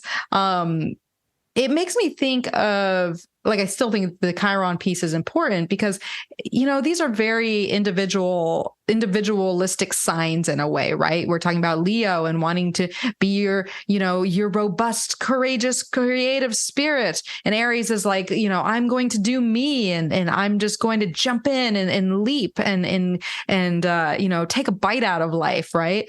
And the Chiron component, I'm noticing, or at least from my own angle, it seems to come back to the idea of, right action. And what, especially if we want to live in our hearts, or we have these creative desires come up, or we want to shift our life in a way that acknowledges and allows us to live out what it is that our creative fire is. Well, how do we take action towards that? Or do we have, is there wounds in the way or difficulties that keep us from taking a leap or taking a risk or putting ourselves out there or acting in the now, not getting so far ahead of yourself that you don't do anything in that kind of present fire of a moment. Is there anger, that is associated with some of these things that needs to be healed? Like some, because a lot of times anger is not forthright out there. Anger, as we know, can get buried, and then it turns into, maybe resentment or depression in some way. And so is there something that's like irritating at the core of who you are that might get in the way of this desire, this ability to go on the path of wholeness, right? Because that was kind of the initial start of Venus retrograding, is to kind of get to that point of like looking at that within ourselves and what matches that and what doesn't, and how we can shift or be more energetically active or more warrior-like, right, to attend to those needs. Yeah, definitely. And it also makes me think then Chiron being, half animal, being in that very relational field of, I think we talked about this last time when we did the forecast before, about the switch to the Libra nodes and the Aries North node. Because one of the things with this too is, Chiron is going to be tending to that North node. We're going to end up having these big eclipses. There will be a big one next year where Chiron's like in that eclipse in Aries, really right tending there to that. Yeah, really tending to that. And so like you're saying, there is this like Aries quality that wants to come out, but then I just think of Chiron as an archetype though that really also has that like Libra ability to simultaneously do the Aries, but hold the relational field of all the other beings and entities, and just because I feel like there's an interesting dance there that we're going to have to be tending to with the Libra Aries. And you don't want to get stuck in where you're just not. That's I think the danger of the Pluto square to that nodal opposition is where you don't want to be too Aries and just doing whatever you want and, blasting all the relationships, but you also don't want to be so caught up when everybody else thinks and everybody else wants you to do that you don't actually just do the Aries thing. So there needs to be doing the Aries thing while holding that Libra awareness of the relational fields. And I feel like Chiron's just like a great sort of the perfect archetypal figure to be there helping with that. It also makes me think of when you were talking, Gray, sort of the idea of sometimes connecting with Leo, we can get caught up in this need for validation. Oh yeah, that's right? gonna be a huge one with this. Yeah, that's Yeah. a great point. So when you were speaking, I was like, oh, that's interesting in relation to, looking to other people to, validate your desire, or validate your own aesthetic, or, what you got going on, or your creative efforts, versus this sort of Aries, which is like, I don't really care what anybody else thinks. I just am me. I'm doing me. I'm going to do this and go for it, or just giving that self-validation, which is obviously the goal here. Because I feel like Leo and Aries both, when we're thinking about Venus in either one of those signs, really speaks to the idea of self-love in a way that kind of fills the, Yes, like I have Venus and Aries, and that's the thing you have to learn with that. I think placement is the self-love. That's a huge point that you just made that I don't know if we need to keep emphasizing it, but I feel like that's really you just hit on one of the major things. I feel like how because of that Leo need for validation, that's what I was trying to speak to when I was speaking about, like, how much you get caught up in like these ideals, or what other people, you think you're supposed to be doing this thing. You're looking outside yourself. You're looking at some external ideal, or what's going to get you this validation. And it's actually that, how do you go into, yourself, not in a way that's totally selfish, where in a negative way to other people, but in the self, and like, what's your real heart. I mean, someone that actually had Chiron and Aries is Carl Jung. And certainly some of his actions you could say were very selfish, but the real lesson of that Liber Novus and his work, ultimately is that descent into like, who are you? Even when you read his book, he's saying like, don't imitate me. Like I'm documenting my own underworld journey here, but you have your own journey that you need to go through. Don't copy me. As you're getting, what I'm saying? Like, you have your own journey to do. You need to find out what's in yourself. And that speaks to the authenticity and the integrity and the sovereignty of, of Leo in this sign. And that makes a lot of sense. You can't look to other people for that. You have to find it within yourself and have the courage, right? Think about Leo and Lion energy, and because you have to be courageous to be able to express your true self, like that, that some people just naturally have it within them. Other people really struggle with that. Right. And so looking at your own path with that kind of energy and how comfortable that is for you, or how it isn't, that might be part of the triggering. Because what was I gonna say here? Because if we think about, we talk about balance, Venus all about balance and the wholeness, and this idea too. Venus can also get kind of separated into her two sides, right? The Urania Venus and the Pandemos Venus, of like more of that Taurus, sensual, earthy type of Venus, versus the more Libra and Urania, which is more closer to the sacred, right? And the higher version of ourselves. Which, when you were talking about the phases, Gray, I do have to say immediately in my mind, I was like, I wonder if the Inferi conjunction, because it's closer to Earth, is more that Pandemos kind of rebirth, and then the Superior might be more that Urania rebirth. Yes, I'm pretty sure. I think Ariel Gutman says that explicitly in her Venus Star Point book. But I definitely think about, that's how I distinguish them myself. Although with Hermes too and Mercury, kind of more a earthly or chthonic or underworld one versus a more kind of celestial one, because they're otherwise they're far on the other side of the sun. Yeah. So to wrap up kind of what I was saying there, with going into the retrograde, and to getting back, we're talking about this authenticity and this sovereignty and the courage to be yourself, because courage to be yourself is really like about living through your values, right? Mm-hmm. So depending on how far away from that you actually are is sort of indicative of how difficult the retrograde might be, right? Because if you're very far away from your values and what's truly meaningful to you and your authenticity and integrity as a person, then it's going to be a rough ride.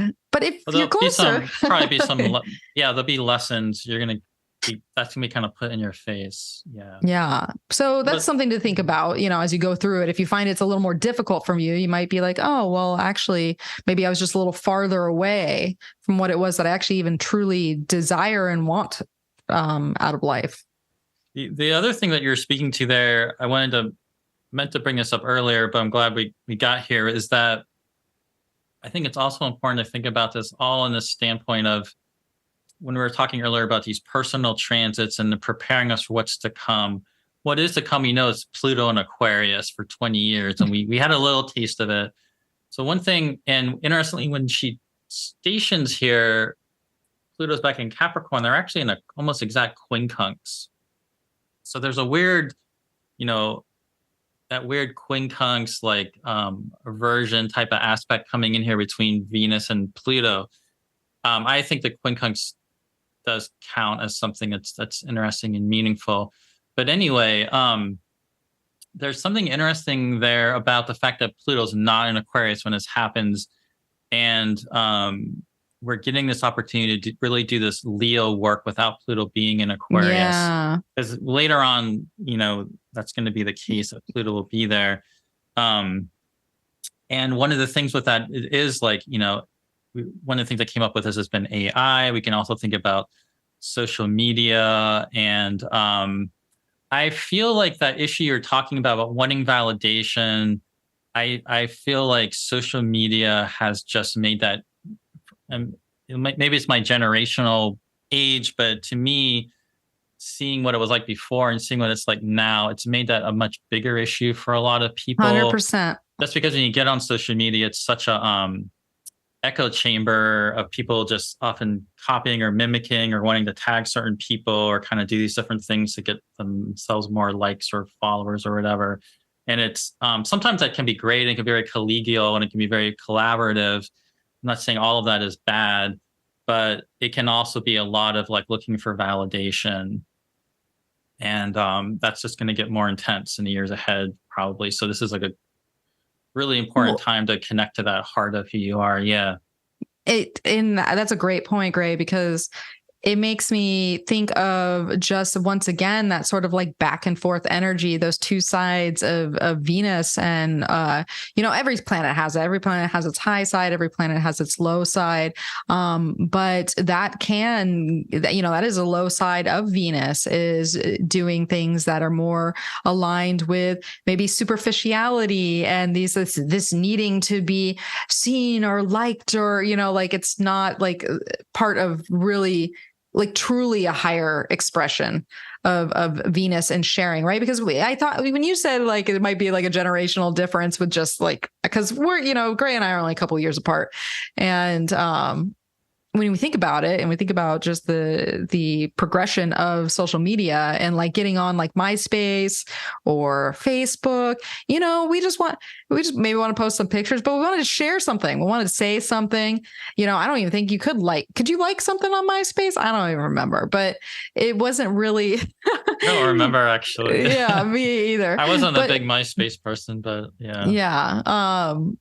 And even that too, and even like if you want to go way back with that, with like the AOL days, and that's where I started with computers, is being in AOL, and I was in all types of chat rooms and just chatting it up, and that's an aspect of Venus, right? You're socializing, you're connecting through this, very Mars and Gemini actually when I think about it, just connecting with people, but there was no like trying to be liked or trying to be seen or trying to be, it was really more about the communication and the be coming together with people in this format, but now it's all about certain sorts of presentation and how many people can like you said, can validate that through likes or shares or imitation, right? I mean, that's a form of validation too. When not our imposter accounts that we're all sick of, but the people that then seek out the trends that then just become imitated, and then we see these feeds of all the same person doing this dance and doing that, and you're like, everybody's doing that. It's such an echo chamber, and just you can definitely see with the astrology community, and there's so many people more than ever posting things online, and you can almost just like, I don't even know everybody, but a lot of times I'll just be like, oh, I can see who all your teachers were, who they are, because they're basically saying like the same thing. Like this, just like repeating. Yeah. And so this is a time to really like get more into like, what are your own, what are you saying? What are you saying? Yeah. What are you doing? Mm-hmm. Yeah. No, I love that. Another thing I wanted to talk about here too, because I know, and I can't remember if we kind of touched on this or not, but one of the things with the Venus point, Venus in her cycle is aligned with a 5-pointed star, right? We talked about this before of her going back and forth between these different signs in the zodiac. And so it's these 72-degree integrals basically that she goes through. And I loved actually in Erin Sullivan's book on retrograde planets, she talks about, with regard to Venus stations, both direct and retrograde, the golden section, also known as the golden ratio, which this comes from, is activated and resonates around the zodiac at 72-degree intervals, setting up a tone which recollects all Venus stations within that cycle. So this brings us back to the 8-year, cycle, and not just the 8-year of the last time Venus was in Leo, but to me, it almost spoke that it like activates, because of the 72 degrees and the perfect ratio, all the points at once. So it's like almost this kind of collective energy of every time, recollection of every time sort of Venus makes this switch, and when she comes back out of it. That I found fascinating. There's definitely there's some, that's why it's the golden mean, I guess. It's literally like this magical, very orderly, but where it's so orderly and like almost, so timed in such a perfect way, but at a certain, 5-pointed star pattern. But the quality time is just very magical, and the way examples from your life can kind of show up and cycle through. So tracking that 8 years going back is something you can do. You can also look even 4 years back, and then because if you just go 4 years back, that's this time, August of 2019, there was a superior conjunction in Leo, as well as, August of 2015, there is an inferior conjunction in Leo. So there's even that in between the 8 years, there's another one that's even there that you can look at. But it's definitely something magical about it. So she goes on to say within the 5-point star, and speaking to the magical component that you're saying, is that in transit with this happening, right, with the stations, something mysterious takes place, a reformulation of natural order, because 5 is sort of, more this earthly base. So a reformulation of natural order and a return to an ideal place where everything manifests can appear. There's a lot of inspiration that's there. But everything that's manifests that can appear can actually look to be like a cheap replication of cosmic perfection. So you might start to look around your life to be sort of this like, these cheap replications of what it is that you actually, the idea of cosmic perfection for you, and that idea of the 5 and it being that place of inspiration that comes up that can be manifest for something to come. And so it makes me come back to that card that I pulled with the Keeper of Silence, right? Mm-hmm. And that's something, that magic point that comes up that can give us this ideal or this new, it wants to replace what's sort of like just cheap and not not aligned. But we have to tend to that and let that grow and believe in it and align with it. So yeah, it's I'm getting really excited about like just the magic of this cycle a little bit more than I would have in the past. Yeah. And I guess so thinking about how that plays, so you're saying that we'll probably have this coming out around the Capricorn full moon. So when that comes out, which is like earlier, in July, this is July 23rd, the lead in up to the stationing again is she gets really bright in the sky earlier in July. And that during that Capricorn full moon, she's still traveling with Mars in Leo. I think it's around July 10th that Mars finally gets out of Leo and goes into Virgo. Yeah. But that week or so after the full moon in Capricorn, it is a time to really be paying attention, because there's probably just listening for what are these new directions. There's something, really heating up there with a desire, and it's already starting to happen. But then when we get towards the end there, when she's actually stationing in that week around that July 23rd stationing, she's not really moving. There's just some sort of incredible, all this buildup that's going on now just gets so, intensified. And we can also think about how, she's near the heart of the lion, the heart of the serpent, like the burning heart. And then as she starts moving towards the sun, I feel like different things can happen that can continue to deepen into the intensification of that. This can also be a time of sort of burning, and there could be a lot of increased desire just in general as she's heading towards the sun, because they're like coming towards each other. But it can also be a time really burning things off, purging things, changing. I think of the Mercury retrograde like this, like changing habits. You're talking about doing a cleanse, letting go of something, giving away something, releasing, there can be a way to work with that too. There's something purging, purifying. She's being purified in the flames of the sun. It's not exactly a comfortable place for Venus, because we think of her more of sort of like a moist kind of planet. That's why she's not said to be, people don't talk about her having like essential dignity in fire signs. Yeah. But, she's Venus gonna get crispy. Yeah. But there's still this, I love the way Venus and fire signs have this radiant quality about themselves. And that's what we're going to have to step into. But that would be like we were showing here, August, as we build to August 13th, that's where we really want to be getting into the heart of it and burning off what's not, trying to just really connect to what's that essential thing coming out of this process for you. Yeah. So it goes without saying that, or maybe it goes with saying that, leading into that process, on August 9th, around August 9th, that's when Venus squares Uranus for the second time. So there's something about the lead up into the rebirth with the sun and the conjunction, just days before, that we're sort of in this hot spot of Venus Uranus, which we've already experienced in the skies. That happened. I know the Venus Jupiter was on the 11th of June. I'm forgetting when. I have it written down. You got it written down? It's the first one is July 2nd. So it'll basically be like right at that Capricorn full moon.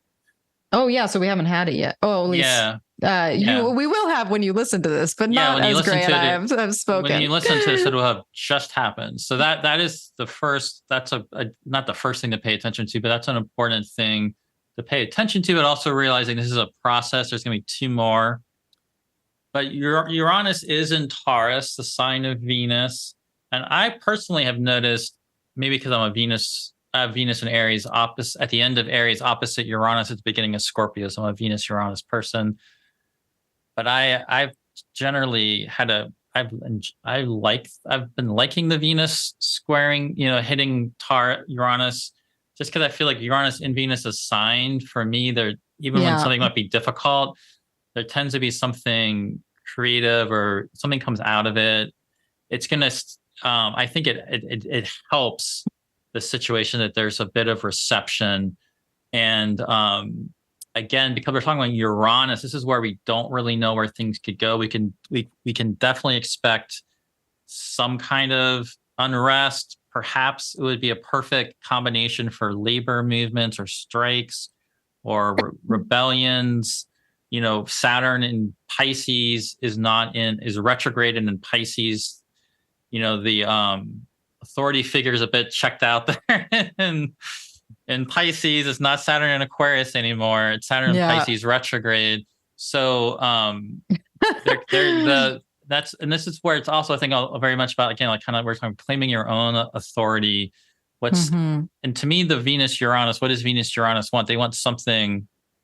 What's that really authentic thing? What makes you just like passionate to be alive and just excited?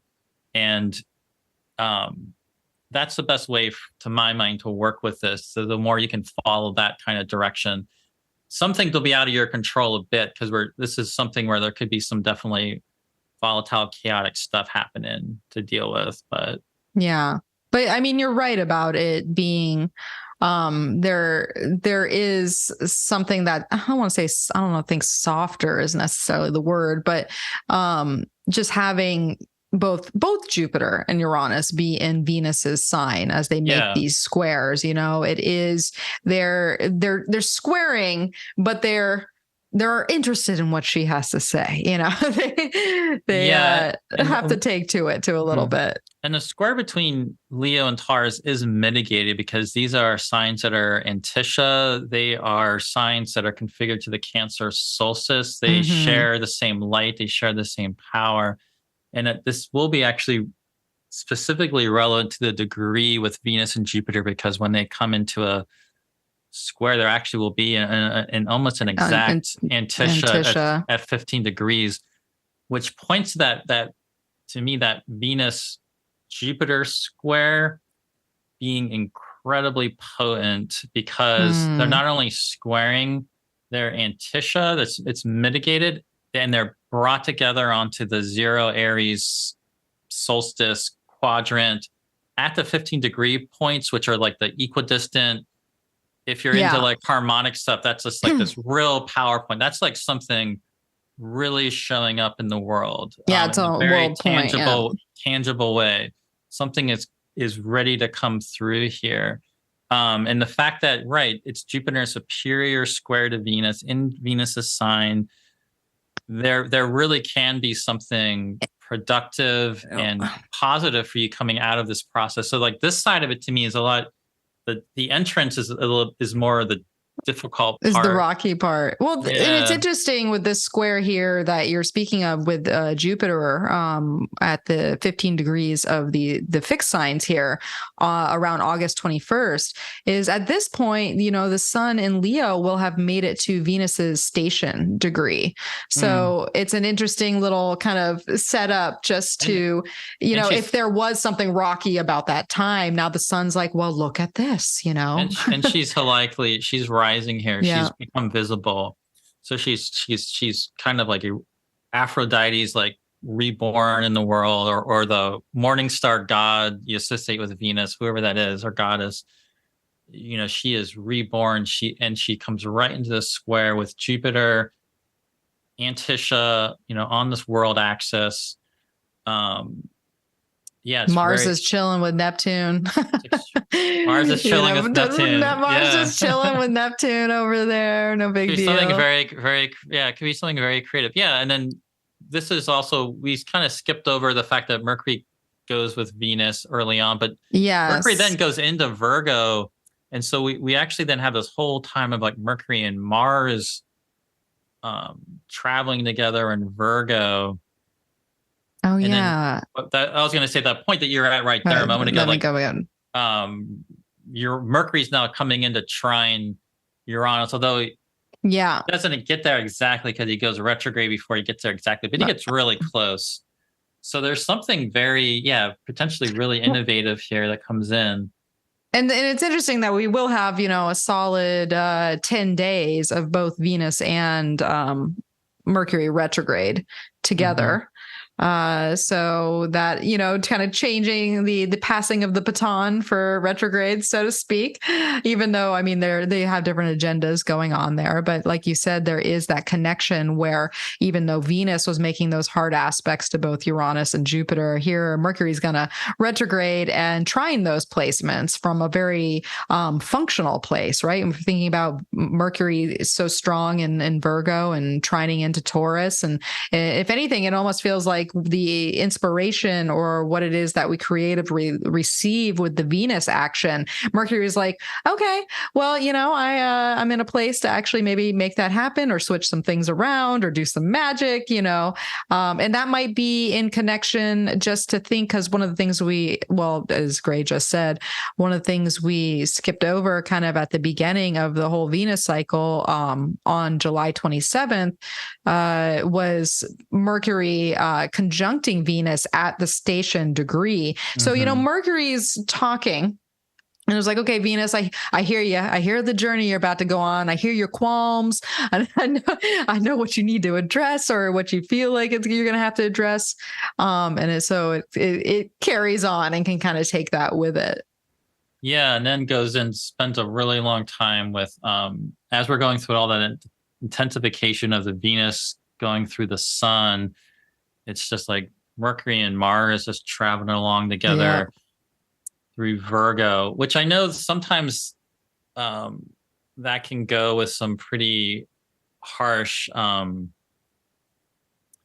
verbal exchange, and especially as we've gone into social media more, whenever we have these Mercury Mars things, there always seems to be some kind of Twitter war, social media war, but they battles never meet happening. Either. Yeah, but they never actually get together. You're right. They never actually conjoin, but they will be close together. But yeah, it makes me think there's something there. It's sort of another thing going on at the same time that the Venus retrograde is going on. But interestingly, Mercury ends up just being the planet that's in the, has all this, I guess the sun does too, being in Leo, but Mercury being in domicile and exaltation ends up being in a very powerful place. Goes through the opposition with Saturn. And then it's kind of in between Saturn and Mars, but it never actually gets to Mars. But there's something there that's, it's not easy. But it does make me think about the focus of available through Mercury and Virgo, the ability to really digest things. Yeah. To make it more practical. Analyze things, be more practical. Yeah. Mm-hmm. Yeah, because the kick up some fire signs, things can get a little dramatic out there. So having Mercury in Virgo might bring a little bit more of a realism into the picture that we could potentially work with, as long as we don't get too hyper aware or overly critical about what we're experiencing, because we don't need that. But it speaks to the process of purification again too. Especially since Mercury is going to retrograde through this zone as well, and then tap into those both Jupiter and Uranus too. So I think it's actually a pretty fortunate position. Most planets are going to be looking to the sun, right? Because ultimately, and that's an interesting thing about this Venus retrograde, right? We always talk about the big part of her going through the reanimation with the sun. Well, it's only in Leo that she's going to be in up the purity of the sun. So there's something to think about there too, with just getting to a climax of illumination, so to speak.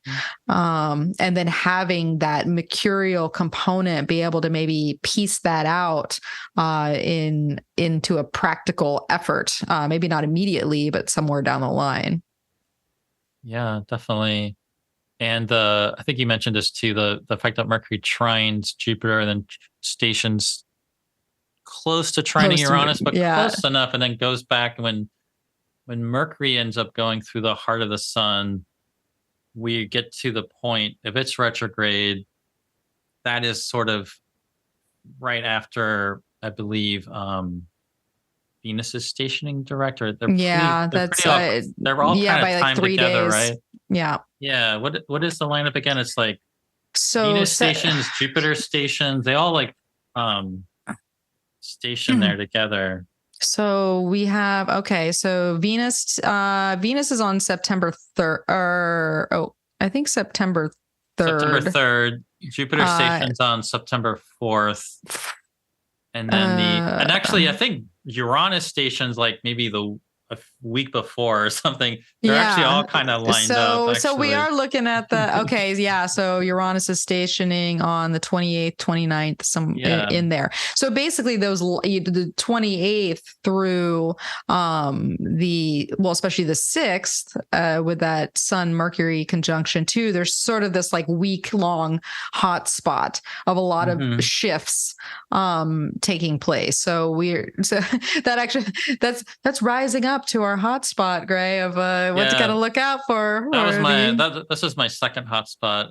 Is this your second hotspot? This is my second hotspot. Yeah, but the fact that Mercury stations trining Uranus, and then as it's coming back, all that happens. Venus stations, Uranus stations, Venus stations, Jupiter stations, and then when Mercury is reanimated here, so this is another.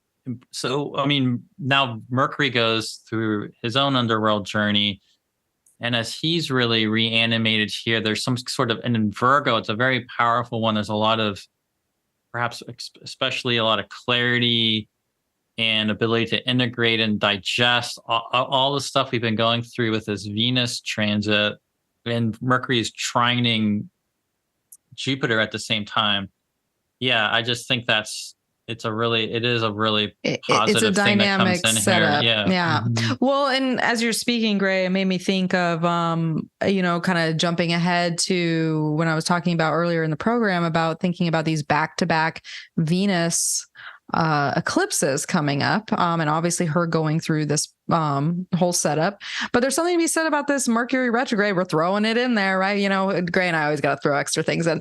But there's something to be said about this Mercury retrograde, because think about Mercury and its whole integration of everything that's going on and how that starts this mercurial cycle and sets that forth to then play out throughout the whole eclipse zone, right? Because Mercury will at that point be ruling that Venus in Virgo, who's going to be dictating, the energy of the eclipses. So there's something to be said about this whole process that Mercury's going through and kind of seeding in this underworld journey that will carry us through the eclipses and play into how Venus acts through that time period too. Yeah. And so in this first week of September, you can just sort of think about this first week of September, like Venus is just not moving. Neither is really Jupiter. She's just chilling on my Jupiter. She's stationed on my Jupiter. Wow. So I'm like, okay, let's see what you got for me, girl. That's pretty nice. Yeah. So if she's in a place in your chart if you have something like that 10 to 15, especially around 12 of fixed signs. Actually it's interesting. Or any, combination of just throw something more wild. And this is also basically the north node of Neptune, where she's stationing, which I think it would just be to say that just sort of adds to the creative potential that could come out of this process. But this would be a time just to be really sitting with what we've gone through. And there's another intensification here. And she's now she's not really moving, but she's very visible. She's becoming more and more visible as a morning star. But hopefully that Mercury being reanimated at the same time could just help sort of with the processing, and just sort of take your time with what's coming out of this. We still, there's still going to be even though she's stationing here, I guess what I want to say is things will be intensified again. There's still a lot to be unfolded and learned. It's like, it's not, even though technically the retrograde is over, this process that we're in, will be continuing to be unfolding. And you just have to, there'll be more to kind of realize and understand about everything that's been going on with this at this point. Yeah. And it's interesting that the moon comes around to conjunct Venus on September 11th. We all know that date. Wow. September 11th, at the same time that Mercury actually starts to get far enough away from the sun to not be full on combust. Not be full on combust, yeah. Anymore there. But like, as you said, Gray, she does continue on the journey, right? What dates do we have again for so Venus, Jupiter on the third square is on the 17th of September? 17th? Yep. 17th. I think I had the 16th, but it might be the 17th. Yeah. Well, and of course we're going to feel that around that whole time, that 16th, 17th. And then she's going to, that's she's right. That's basically right after Mercury's station. So Mercury's station's direct, and then she gets to that final square with Jupiter. Exactly. So that's a little still has another, it'll be like the next week, just after the equinox, I believe actually it's more than a week. So the September 23rd, she'll trine Chiron, and then it's September 29th that she squares Uranus. So that rest of September, there'll be some more of those big aspects from the retrograde that she'll be completing. And then, so right before, because I was starting to think about that too, as I was kind of piecing out Venus retrograde. I was just thinking about, obviously the conjunction with the sun, but I was like, what is she telling us when she meets that degree before the conjunction? And what is she telling us when she meets that degree after the conjunction? Right. Because it is a hot point. And so September 26th, she'll reach the conjunction degree. And then, like Gray said, just 3 days later, on the 29th, she squares Uranus. So it's something like that might be brought up again from that August 9th through August 13th period. We have a different sort of take or resolution or moving forward in the last days of September. Yeah. So if you are listening to this at the Capricorn full moon and we just had the first square, just sort of realize she's still squaring Uranus on September 29th and 3rd. Yeah, at the end of September. So something has started there that you might still have playing out when we get to the end of September. Yeah. Typically, though, I find these third squares, they really do tend to be a lot more integrative and absolutely. A lot more, something more productive comes out of them because you're working on it. Yeah. Yeah, they move the story along, right? They're like, okay, this is that last little push, that last little activation, and then we move on from it. So it's always, I like that wrap up aspect, and really she's continuing on. She's not gonna get to she gets to about the station degree around October 7th. And which obviously, as we were talking about earlier, is just leading us into eclipses, right? Because we got eclipses on October 14th.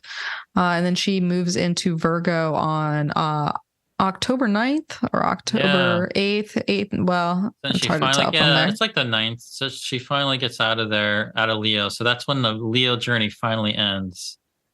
On October 9th. Or October 8th. Or October 8th, okay. Yeah, I couldn't tell based on where I was going there, but around evening here in the US, she will move into Virgo, which is a passage in its own right. But that really wraps up Venus retrograde and her moves. Ooh, had to cough that one out. So, I feel like we've kind of talked about how we can get the most out of this time. All right. I feel like we've done a pretty good treatment, Gray. But me, and I love my keywords.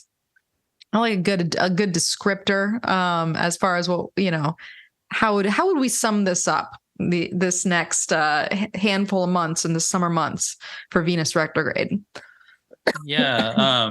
Well, I really like what we were saying earlier about going into the heart of your true desires, going through this underworld, journey with Venus, burning off the ways that maybe we seek this outer validation, like you were bringing up, or whatever ways we get kind of conditioned or pulled into maybe not doing what's the real true desire. what do we feel, and what's going to make us really passionate, really creatively excited about life. What are the relationships and people that really resonate with us, that can really support us and we can support them, and we can be co-collaborators, perhaps, people that we're aligned with in that way, that can be mutually beneficial. There might be rearrangements of some of those dynamics. Some people you might realize you're not really in alignment with anymore so much, and these other people you might be more in alignment with. And that we then we don't need to go into this, but basically right when Venus leaves Leo finally around October 8th, right? It's a couple of days after that, around October 11th, that Mars goes into Scorpio. So again, we didn't go into this, but Mars then is kind of going to go into his own invisible underworld passage. It ends up being reanimated around November 17th. So we get out of the Venus one, is whole Venus journey, Leo journey ends, and we kind of then go into straight into Mars eclipses and Mars going through the underworld. So that's why at the beginning I was thinking about things like like a liminal passage, letting things from this cycle with relationships and desire, let things die that need to die or be shed or let go of, and connect with what's that, reseeding, the revivification, reanimation. Venus and Mars will both go through that process during the rest of the year. So I have a feeling that by the end of 2023, relationships of all kinds, including the relationship to yourself, is going to look probably really different, just because there is this burning off, and there's this call to integrity, and these great illuminations that are happening with both of these personal planets, which are somewhat rare when we think about just retrogrades and the starting of cycles for both Venus and Mars. They're the rarest retrogrades, as far not that Mars is going retrograde, but just the Mars cycle is one of the longest ones in relation to being having that conjunction with the sun.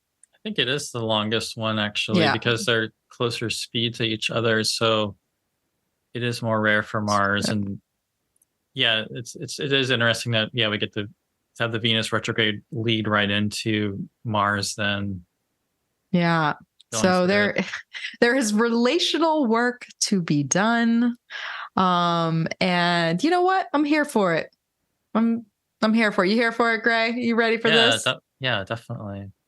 I think it could be real. It can be exciting. And I think it's natural to, when you hear people talk about this stuff and these transits, to get afraid of, what could happen to this relationship or that relationship, or something bad going to happen, and that's not really the point of doing this. And hopefully being aware that these things are going to be all happening can kind of help you track yourself and kind of realize, I'm getting these new desires or new interests, and that's not actually crazy. That's actually lined up with what's happening here. And this is like a whole process I'm going through, and just kind of be curious about where that's leading you. Yeah. Right. Because that's that rebirth process. Desires, attraction, tastes, they shift, they change over time based on where we're at in life and how our values are shifting. And we kind of gotta roll with that. We gotta roll with what's illuminated and what is meant, as cliche as it might be sound, what is meant to what is meant to be with us, what is meant to stick will do so through thick and thin, right? because that is just the law of attraction. And so, yeah, we have to be receptive to that, and look forward to what we can learn and get rid of, Yeah, because during really, this time.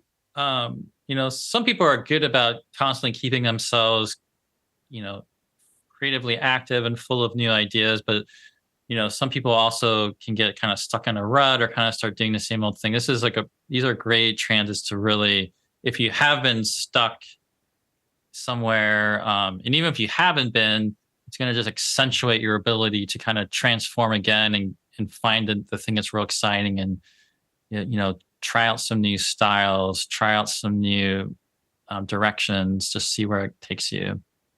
Yeah. It's like the metamorphosis of the muse. Mm-hmm. Yeah. Oh, I love that. All right, Gray. I think we did it. I think we did Venus well. We did her a bang up treatment for her time in Leo, along with even throwing some Mercury and Mars and other planets in there. So, all right. Well, where can people find you? What you got going on? Yeah, you can follow me at graycrawford.net. I have sort of planned to not have anything major going on during these months because I just wanted to let myself be able to go through this process myself. There's a good chance, though, that I might be doing a secondary progressed course in September and October. And if you're just following me on my website or Patreon or on social media, you'll see me announcing that when it happens. Yeah. Is it going to be if it happens, is it going to be a repeat of your last secondary progressions course? Yeah, it'll be a new and improved version of that course. But yeah, I did do it once before, and I did a secondary progressed sun webinar for Kepler College back in April. That went well, and I did teach this course once before, which I really you're. I was in it. Yeah, I had some very epic classes. So what I'm gonna, this will be more condensed, and what I'll probably do so the classes aren't so long is just record other things that you can kind of look at on your own, and then the live classes won't have to last as long as I did last time. But yeah, I secondary progressions are a really great technique. I love secondary progressions. I think it's one of the most powerful things you can work at. And as a plug, Nicholas, who goes by Sparkles of Gold, recently released an interview with Dimitra George from NORWAC. And Dimitra George, all the translation work she's done, the master of all these timing techniques, when asked, what is your favorite technique? Her answer, secondary progress lunation phase, because it is secondary progressions. It's something really to spend time exploring. And if you're interested in that, look for when I announce that class. Yeah. Well, not to push Gray if he's going to take this time off, but I do have to say it was a great class, and I had already worked with progressions, but I feel like you got me even more excited to really give them more weight than I think I had been giving them. It's definitely paid off in my practice and paid off in my personal life, because speaking of, secondary progressed lunations, I over here, Mel LaFara, just went through a secondary progressed new moon at 29 degrees Leo. That's amazing. When did that happen? Right where Venus is stationing. That happened on May 31st. And wow, so congratulations. I am freshly over the balsamic phase. And let me tell you, I am over the balsamic phase. I know in progressions move really slow. It's not like I'm just going to rock it up like a seedling and off to my natal new moon status or full moon status that I'm used to. But there definitely was a shift there. So I'm actually about to have the progressed moon move into Virgo any day. Actually, it might have already moved in. I got to double check. But that's amazing though. Yeah, actually, I remember us talking about that before, but that's really cool that I didn't realize that had just happened. So right on Regulus and right with the Venus. April, I told April Elliott Kent, and she's like, oh, I'll have to be like, I knew her when. Yeah. And I was like, oh, I think April. this will be a good, I agree. This is going to be a really good cycle for you. You're in a really good place for starting it. And Venus is conjunct. And look how good you have this great sound system. I know, I'm ready to go. The sound quality has already been reanimated. Yeah, of your podcast. Well, you know what's really funny is in the chart, it's a conjunction between the sun, moon, and Venus. So Venus is, she's at 28 degrees actually, so she's good. So I'm really curious about this retrograde just for my personal self, right? Because the sun, Venus conjunction's on my midheaven, and then it stations on my Jupiter. So it's a really lit up chart for me. So I'll report back, hopefully with good things there. But there's just something, I'm very intrigued to see this progression sort of play out, especially since I've always been a morning star Venus, right? And so I get this last conjunction before I have this really profound shift in phases by progression with Venus when she eventually moves over. But that's enough about me.